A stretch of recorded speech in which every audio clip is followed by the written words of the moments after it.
Selama 2 pekan menempati lokasi penampungan di kota Loksmawe, setidaknya 23 orang pengungsi Rohingya kabur dari Aceh. Terakhir, pelarian 6 pengungsi Rohingya berhasil digagalkan polisi pada Jumat dini hari 8 Desember. Gelombang pertama pada 27 November, 7 orang warga Rohingya kabur dari bekas kantor imigrasi Loksmawe tempat mereka ditampung. Kemudian pada Rabu 6 Desember, 16 pengungsi asal Myanmar itu kembali memilih kabur dari lokasi penampungan setelah merusak dinding kamar.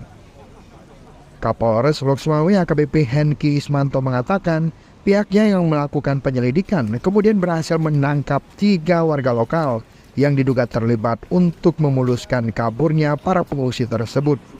Ketiga pelaku masing-masing RM 50 tahun, HU 41 tahun, dan DA 25 tahun. Mereka mengaku merupakan